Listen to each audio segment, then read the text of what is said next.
Voici des exercices sur la dérivabilité, donc le paragraphe 1, c'est-à-dire l'issue de la dérivabilité. Vous savez que étudier la dérivabilité, c'est chercher la limite du taux d'accroissement, exclusivement, sauf pour certaines fonctions, au moins dans le programme du secondaire marocain. Alors voici donc premier exercice, deux fonctions, chercher la dérivabilité en 1, ici en 0. On va y aller, interpréter graphiquement dans les cas et interpréter le résultat géométriquement. Interprétation géométrique ou bien graphique du résultat, donc voilà. Alors premier exercice, alors voilà pour ce premier cas, donc vous avez votre fonction. Alors donc ici, le domaine de définition c'est ça, vous n'êtes pas obligé de chercher le domaine de définition pour faire la dérivabilité. Il suffit par exemple de voir la dérivabilité dans un voisinage, c'est-à-dire si la fonction est définie en 1 dans un intervalle ouvert de centre 1 inclus dans D2f, c'est-à-dire un intervalle du type 1 plus 1 moins 1 plus quelque chose de positif, 1 plus 1 quelque chose de qui est inclus dans D2f. Ça c'est suffisant pour chercher la dérivabilité en ce point-là.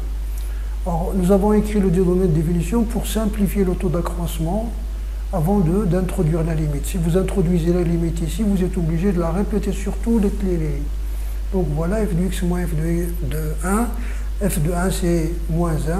Sur x moins 1 est égal à 1 sur x moins 1. Donc f de x, ici vous avez x sur x c'est 1, voici. Moins x racine de 2 moins x carré sur x c'est moins racine de x. Il vous reste ici donc moins racine de 2 moins x carré sur x que voici. Donc vous réunissez ça, vous décomposez, parce que vous avez ici une forme indéterminée, ici une forme indéterminée, donc vous pouvez décomposer les deux. Donc ici on va multiplier par la partie conjuguée ici, donc 1 moins 2 plus x carré, c'est-à-dire moins 1 plus x carré, et on multiplie ici par la partie conjuguée, moins la même chose ici. Vous avez ici donc la partie conjuguée, c'est ça, vous allez voir 2 moins x carré, c'est 2 moins 2x carré. Ici, vous avez x carré moins 1, identité remarquable, x moins 1, x plus 1, vous simplifiez. Ici, vous allez avoir, vous mettez moins 2 en facteur, donc c'est plus 2 facteurs, et vous simplifiez. Donc la limite du taux d'accroissement, c'est la limite de cette quantité g de x simplifiée, est égale à 3. Ça veut dire que f est dérivable en 1, et f' de 1 égale à 3. La courbe de f admet au point de coordonnées 1 moins 1, parce que nous avons ici f de 1 moins 1.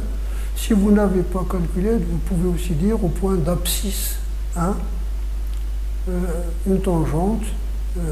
Si vous voulez donner l'abscisse et l'ordonnée, vous devez nommer le point. Vous n'allez pas dire d'abscisse et d'ordonnée. Non. Si vous ne voulez pas nommer le point, vous dites le point d'abscisse 1 et voici. Très bien. Et dans ce deuxième cas, f de x est égal à 1 sur x cosinus 3x moins cosinus x. x0 égale à 0. Donc tout simplement, vous dites que la fonction f n'est pas définie en 0, donc elle n'est pas dérivable en 0. C'est-à-dire si une fonction n'est pas définie, elle n'est pas dérivable en 0. Maintenant, si vous voulez arranger l'exercice pour faire des calculs, si vous prenez f de 0 égale à 0, c'est-à-dire on vous donne la fonction f si x est différent de 0, et f de 0 égale à 0.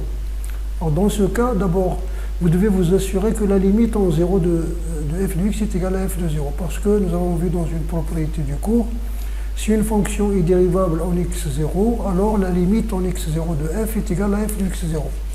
Donc ici, si on avait trouvé une limite différente de 0, elle n'est pas encore dérivable. Maintenant, puisque la limite est égale à 0, donc la fonction va chercher la dérivabilité. La limite de taux d'accroissement, f de x moins f de 0 sur x moins x0, c'est f de x sur x, donc vous avez ça.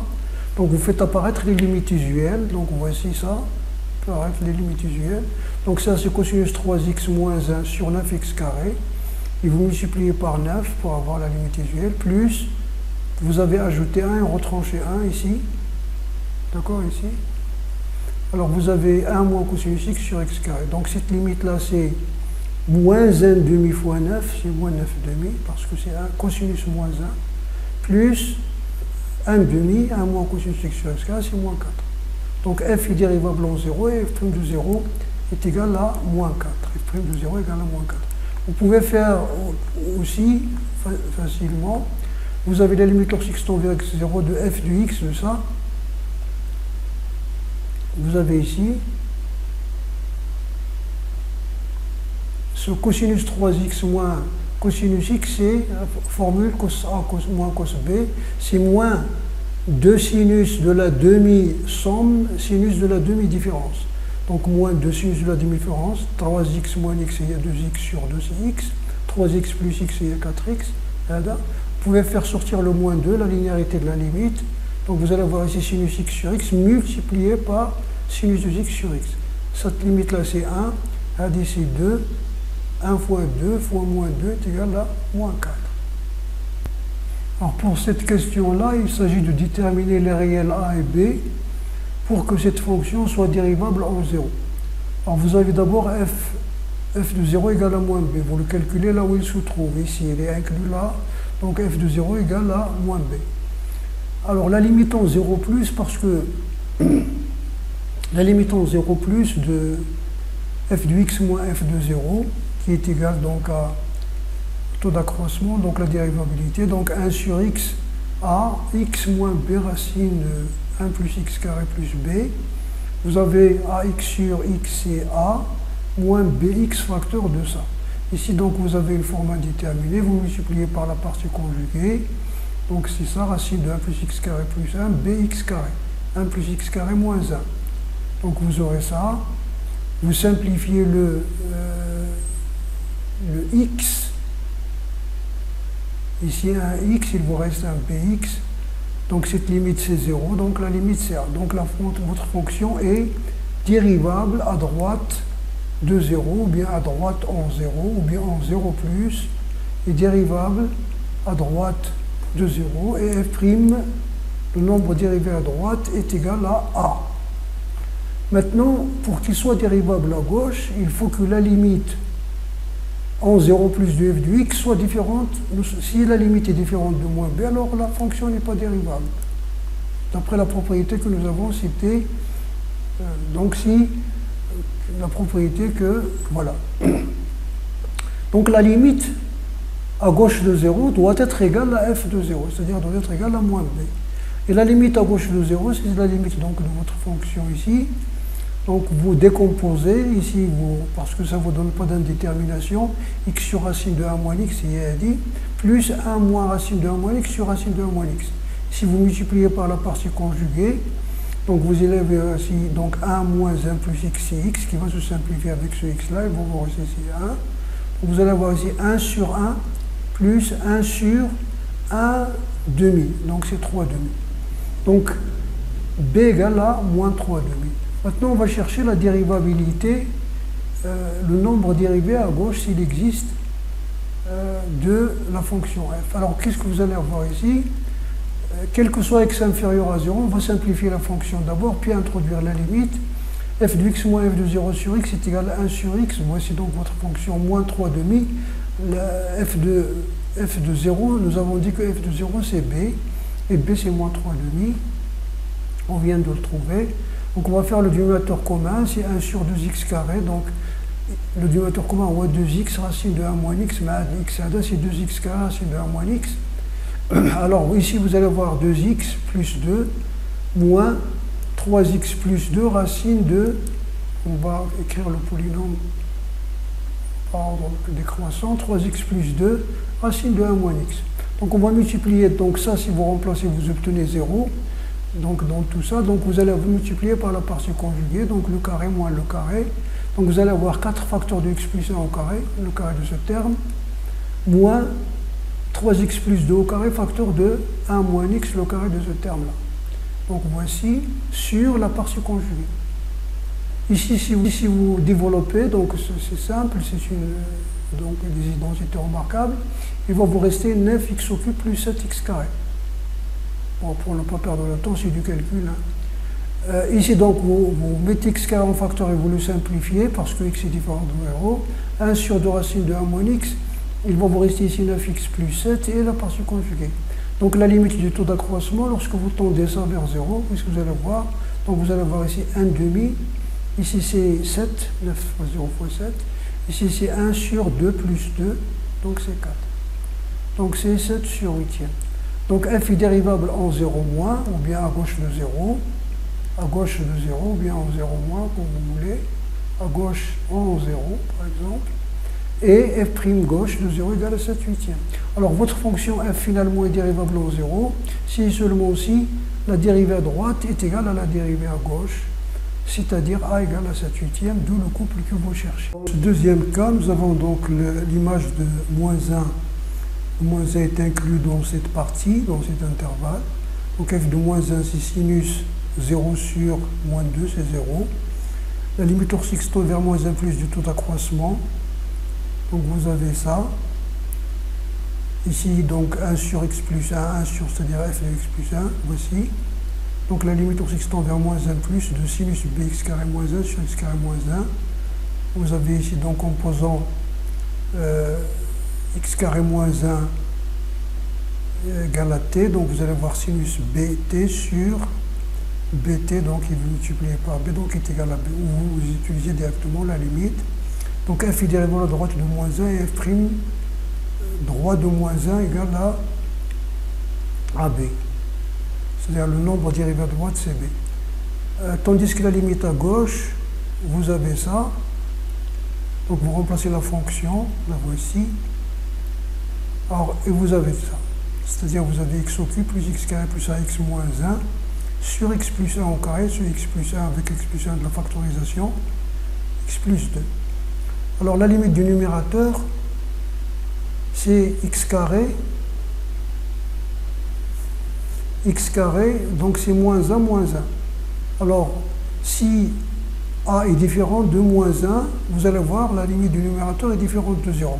Or, la limite du dénominateur, car vous avez la limite du dénominateur, car limite du dénominateur, x tend vers moins 1 moins de x plus 1 au carré, ça c'est un 0 plus, multiplié par 1. Donc ça c'est dire c'est un 0 plus, c'est égal à 0 plus.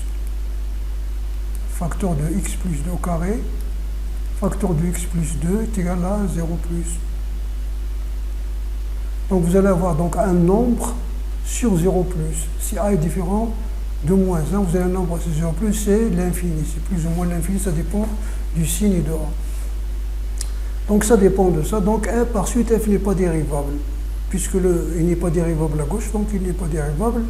Ce qui, bien sûr, contredit, nous cherchons a et b pour que la fonction soit dérivable. Donc, forcément, a doit être égal à moins 1. Et vous remplacez, vous avez ça. Vous faites d'abord, vous remplacez x par moins 1 et vous trouvez 0. Donc, il est factorisable par x moins 1. Donc, vous allez avoir x plus 1, facteur de x au carré. Donc, ici, vous allez voir moins 1. Et pour avoir plus x carré, donc vous avez ici plus x carré, donc ça, est égal à ça, tout court. Et puis celui-là aussi est divisible par x moins 1, donc vous allez voir ça, c'est très bien. Donc la limite est égale à moins 2, donc f est dérivable en moins 1, et le nombre dérivé c'est moins 2. Alors pour que la fonction soit dérivable en 1, il faut que le nombre dérivé à droite soit égal au nombre dérivé à gauche. Donc b, c'est-à-dire moins 2 est égal à b, parce que le nombre dérivé à gauche, à droite, c'est b. Donc b égale à moins 2. Donc vous avez a égale à moins 1 et b égale à moins 2. Ça veut dire votre fonction s'écrit de cette façon. L'interprétation géométrique, vous avez la courbe de la fonction f admet au point d'abscisse moins 1 une tangente d'équation y qui est égale, donc vous connaissez l'équation de la tangente, f' moins 1 x plus 1 plus f de moins 1 est égal à ceci. Très bien. Alors voici pour le dernier cas, cette fonction définie par morceau, par intervalle. Donc on cherche la dérivabilité en x0 égale à 0 et, c'est écrit dans la question en haut, x0 égale à 2. Donc pour 0, donc c'est facile, vous avez ici d'abord l'image de 0, c'est 0, vous la cherchez ici. D'ailleurs, là aussi, si vous remplacez, donc la limite doit être la même, bien sûr, à gauche et à droite de 0. Sinon, vous pouvez conclure directement qu'il n'y a pas de dérivabilité. C'est pour cela que si on vous pose cette question, ça va être étudier la dérivabilité à droite et à gauche, pour vous obliger à faire les deux. Alors vous avez limite x tend vers 0 moins 2f de x sur x, vous simplifiez le x, il vous reste ça qui est égal à 0. Et les mettons 0 plus de f de x sur x, vous avez ça, c'est x carré moins 2x sur x. Vous simplifiez un x, il vous reste ça, x moins 2 égale à moins 2. Donc f est dérivable à gauche et à droite de 0, parce que ça, ce sont des valeurs finies, il est dérivable à gauche et à droite de 0, et le nombre dérivé à gauche égale à 0 et le nombre dérivé à droite égale à moins 2. F n'est pas dérivable en 0 car bien sûr vous avez f' gauche de 0 est différent de f' droit de 0. La courbe de f admet à l'origine, c'est-à-dire le point de coordonnées 0, 0, deux demi-tangentes définies par la première tangente, voici l'équation y égale à 0, f' gauche de 0 c'est 0, plus f de 0, x inférieur égale à 0, c'est-à-dire l'axe des abscisses. Et la deuxième tangente, c'est moins 2x, c'est cette droite. Bien sûr, une demi-tangente, il y a des gens qui disent une demi-tangente d'équation. Bon, je ne le dirai pas, tout simplement parce que une demi-tangente, c'est une demi-droite, et la demi-droite, c'est la réunion, l'intersection d'une droite et un demi-plan. Donc, voici la droite, voici le demi-plan. Le deuxième cas, donc ici la même chose, nous avons l'image de 2, c'est 0. La limite lorsque x tend vers 2 moins 2f de x sur x moins 2, c'est x carré moins 2x sur x moins 2, donc c'est 2. Remarquez, lorsque vous avez opéré la simplification, vous pouvez enlever la demi-limite, c'est-à-dire 2 plus, 2 moins. D'accord? La même chose en haut là-bas, lorsque vous avez opéré la simplification ici, limite x tend vers 2 plus 2f de x sur x moins 2 est égal à limite lorsque x tend vers, une fois que nous avons simplifié, on peut dire 2 tout simplement, sans ça, est égal, donc et ça tend vers 0. Donc de même, vous avez f est dérivable à gauche et à droite en 2. Et le nombre dérivé, f n'est pas dérivable en 2. F n'est pas dérivable en 2, pourquoi? Parce que le nombre dérivé à droite n'est pas dérivable en 2. Car bien sûr, le nombre dérivé à droite de 2 est différent du nombre dérivé à gauche de 2. Et c'est la courbe admet de demi-tangente définie par, vous avez donc leurs équations, c'est comme l'équation de la tangente en remplaçant f' de x0 par f' gauche et ici par f' droite. Et vous remarquez que ce point-là, par exemple, le point de coordonnées 2, 0, donc vous savez ici par exemple dans un repère orthonormé, d'ailleurs la notion de tangente n'a pas, c'est pas nécessaire que le repère ait une certaine qualité, c'est-à-dire orthogonal ou orthonormé. C'est-à-dire qu'on a un repère cartésien, c'est-à-dire de droite 50, où ça marche. Vous avez ici 2, l'image de 2 c'est 0. Donc vous avez sur la gauche de 2, ici vous avez sur la droite de 2, je crois, c'est ça, la droite de 2.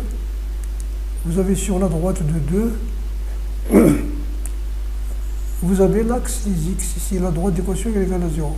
Tandis que sur la gauche de 2, c'est la droite d'équation de x moins 4. L'image de 2, donc voici ce point-là, l'image de 2 c'est 0, bien sûr, parce que la tangente en point passe toujours par ce point. Et vous avez par exemple l'image de 1, c'est moins 2. L'image de 1, c'est moins 2. Donc 1, si vous prenez ici 1, par exemple, c'est moins 2. Alors vous allez voir ici. Donc vous avez un autre point qui est comme ça. Donc vous voyez ce point-là, c'est un point, il est comme ça. La courbe, par exemple, peut être comme ça, il se casse. Il se casse, d'accord? Ou bien il peut être comme ça. Peut-être comme ça. Comme ça, par exemple. C'est-à-dire, ce point-là est un point anguleux. Ça s'appelle un point anguleux. C'est-à-dire là où la courbe, où la fonction est dérivable à droite et à gauche, mais les deux nombres dérivés ne sont pas égaux, ou l'un d'entre eux est infini éventuellement. Alors pour cet exercice, vous avez g est une fonction dérivable en 0, et vous avez ici g' de 0 égale à 1. On va chercher cette limite-là. Donc on utilise, donc il faut se ramener au taux d'accroissement. Donc d'abord g de 0, donc vous avez g' de 0, donc on va ajouter g de 0 et retrancher. Donc dans cet exercice 3, dans ce premier cas, calculer cette limite, sachant que g' de 0 égale à 1. G est une fonction bien sûr dérivable en 0, c'est donné en hypothèse. Alors vous avez cette limite-là, g de 2x moins g de moins x sur x carré moins x, c'est-à-dire x facteur de x moins 1.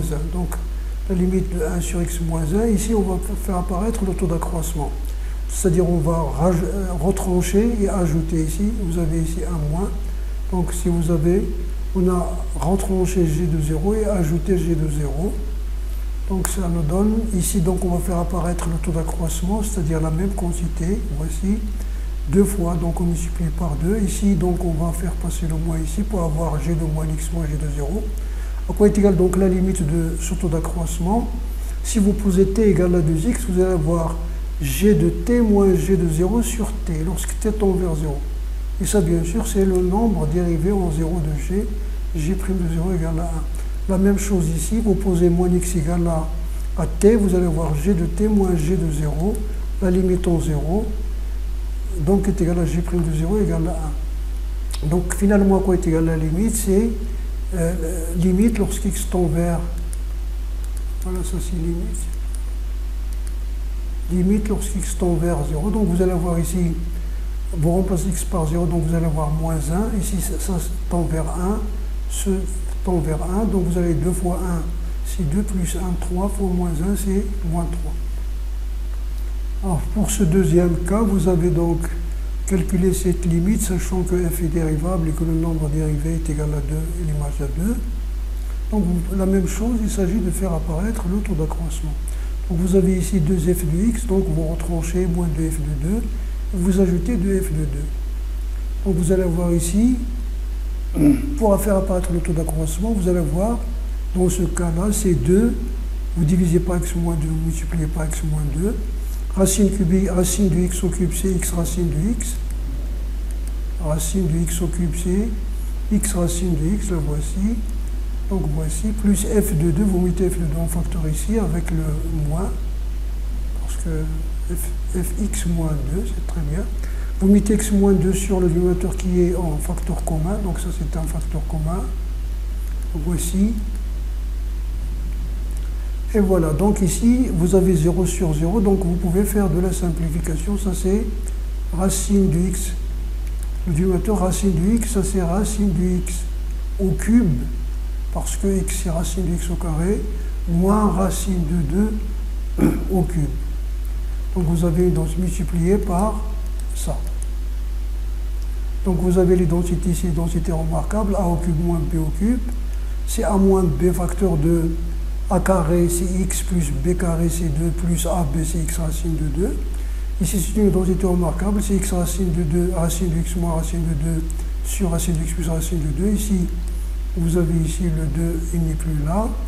Donc vous simplifiez, vous avez simplifié par racine de x moins racine de 2, il vous reste ça. Vous avez ici 2. Alors vous allez avoir ici, alors là je crois que le calcul va être faux. Donc ici, vous avez f de x moins f de 2 sur x moins 2, lorsqu'x tend vers 2, tend vers le nombre dérivé, parce que la fonction est dérivable, c'est-à-dire f' de 2, ça c'est f de 2.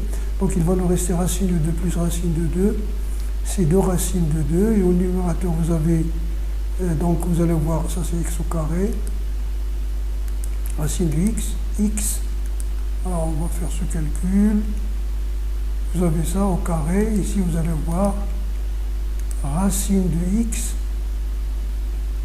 fois racine de 2. A carré, c'est x plus b carré plus le produit. Donc vous allez avoir racine de x plus racine de x, ici vous allez avoir x et 2, 2 plus 2 plus 2, c'est 6. Donc vous allez avoir en gros 2 racine de 2 sur 6. Multiplié par 2 f' de 2 moins f de 2. À la limite, c'est ça. F' de 2, c'est 2, donc 2 fois 2, 4 moins 2, c'est 2. Donc est égal à 4 racines de 2 sur 6 est égal à 2 racines de 2 sur 3. Voici donc pour ce cas.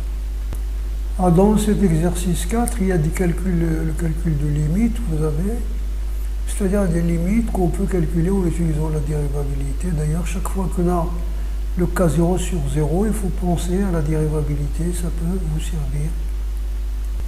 Tiens, donc voici pour cette première limite, vous pouvez l'utiliser les identités remarquables. Alors pour la dérivabilité, on va poser f de x est égal à tout le numérateur. Et vous avez f de 0 est égal à 1 à la puissance n moins à la puissance n égale à 0.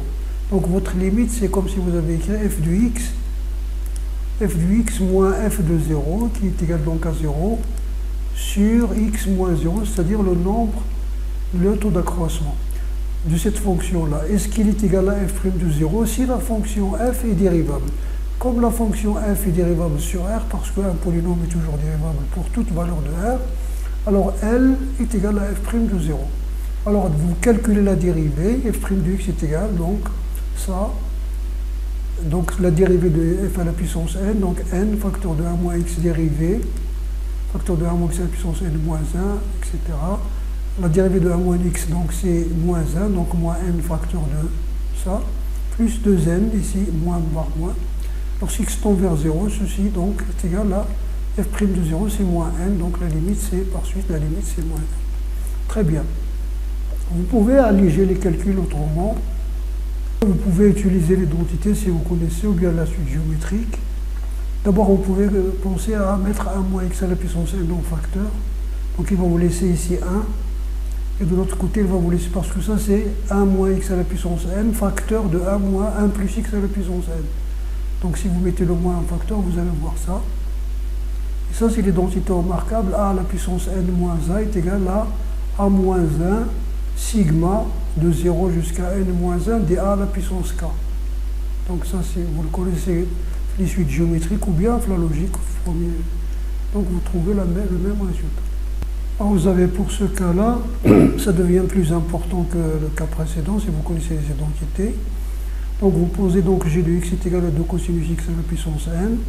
Donc g de p sur 3 cosinus p sur 3 c'est 1 demi fois 2c1 à la puissance n c'est 1. Donc la limite, c'est la limite de g de x moins g de p sur 3 sur x moins p sur 3.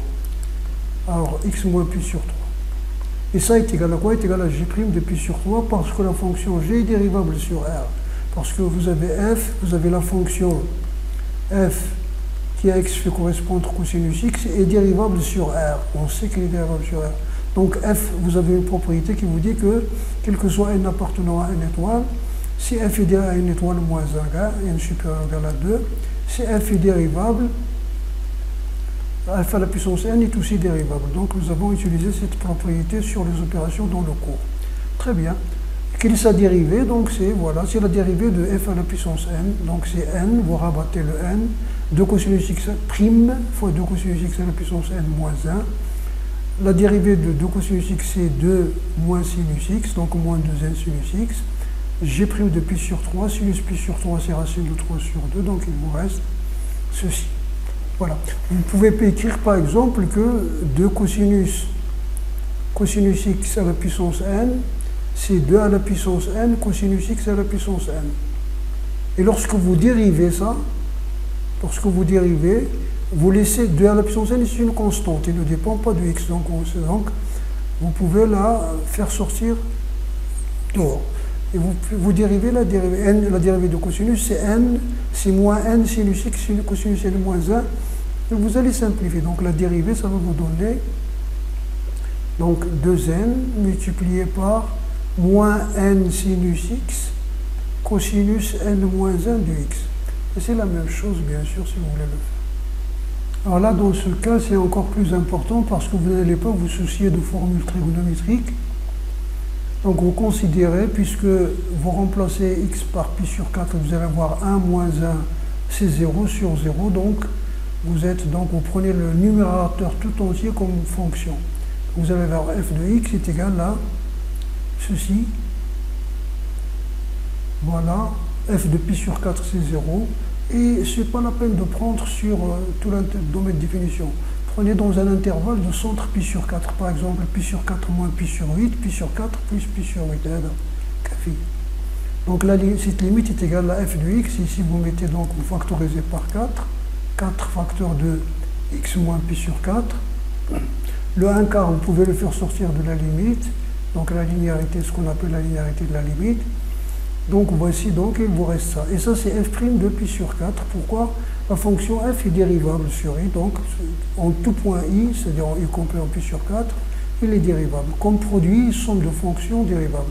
Vous pouvez considérer sinus de x comme étant une composée, vous l'avez dans le cours, le cas particulier de cosinus ax plus b, sinus ax plus b, ou bien sinus de x, c'est 2 sinus x cosinus x, donc c'est un produit de deux fonctions dérivables.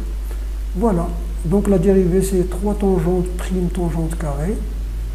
La dérivée de tangente, c'est 1 plus tangente carré. Et la dérivée de sinus de x, c'est 2 sinus. La dérivée de sinus de x, vous avez si vous avez les fonctions sinus, cosinus, tangente, etc. Si ici, il y a autre chose que x, vous devez dériver la parenthèse. C'est-à-dire, si c'est x, la dérivée c'est cosinus x. C'est quelque chose d'autre que x, c'est-à-dire une expression, vous devez prendre la dérivée de l'expression cosinus grand x. D'accord? Donc on vous a dit ça dans le cours, etc. C'est très bien, voici, on s'arrête là, notre limite est facile.